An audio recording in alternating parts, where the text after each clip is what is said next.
பாஜகவோட விஜய் போனால் விஜய் ரசிகர்கள் கண்டிப்பாக அவர் பின்னாடி போய் ஓட்டு போடுவாங்கன்னு தான் சொல்கிறேன். ஆனால் அவர் இழக்கக்கூடிய ஓட்டு ஒரு 13-14% மைனாரிட்டி ஓட்டை சுத்தமாக முதல்ல எடுத்தோன்னு இழப்பார்ல. இப்போ ஒரு தனியார் ஒரு 13% மைனாரிட்டி ஓட்டு, ஒரு 4-5% தலித் ஓட்டு எல்லாத்தையும் சேர்த்து மொத்தமாக இழப்பார்ல அவர் பாஜகவோட போனார்னா. அப்போ அவருடைய ரசிகர்கள் அவருக்கு ஓட்டு போடுவாங்க. அது வந்து இதுவரையும் 20%, 15%, 14%, 13% தெரியாது. அது வந்து 10ஆவும் இருக்கலாம், 20ஆவும் இருக்கலாம், 5ஆவும் இருக்கலாம், 15ஆவும் இருக்கலாம், நமக்கு தெரியாது. ஆனால் அவர் இழக்க போகிற விஷயம் நமக்கு தெரியுது. அவர் பாஜக அணியில் போயிட்டாருன்னா இப்போ மைனாரிட்டியை தனியார் நீராக வச்சுக்கோங்க, திமுகவுக்கு போகிற மைனாரிட்டி ஓட்டை ஒரு 5-6% பிரிக்கிறதுக்கான வாய்ப்பு இருக்குது. அவர் அப்படி போயிட்டாரு, பாஜக பக்கம் போயிட்டாருன்னா அந்த என்டையராக இதுவரையும் திமுக எப்படி 12%, 13% வாங்கியிருந்தாங்க மைனாரிட்டி ஓட்டு, அதை அப்படியே லம்பா இந்த அணிக்கு திமுக அணிக்கு போயிடும். அப்போ அதை இழப்பார்ல அவர். அதுதான் நான் சொல்கிறேன், அந்த வாக்குகளை இழப்பார் அவர் ஆக்சுவலாக.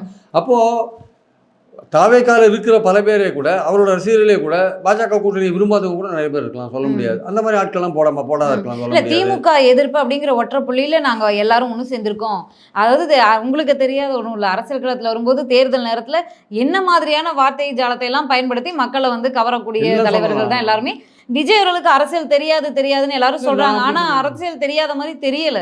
இந்த கரூர் சம்பவத்திற்கு பிறகு அதை அவங்க டேக்கிள் பண்ணி வரதை பார்த்தா ஏதோ தேர்ந்த அரசியல்வாதி மூல அவங்க ஹேண்டில் பண்ற மாதிரி இருக்கு. இல்லை, அதாவது பாயிண்ட் என்னன்னா வந்து அவங்க இந்த சம்பவத்துக்கு அப்புறம் வந்து அவங்க ஓடி ஒளிஞ்சிட்டாங்க 2 நாள் வந்து அந்த ஆஸ்பத்திரி பக்கமே. அது தன் மேல எந்த குற்றச்சாட்டும் வராம ஹேண்டில் பண்ணி கொண்டு போறது என்ன நிலைமைன்னா, அவங்க மேல யாரும் அவங்க மேல அவங்க ரசிகர்கள் யாரும் குற்றச்சாட்டு சொல்ல விரும்பல.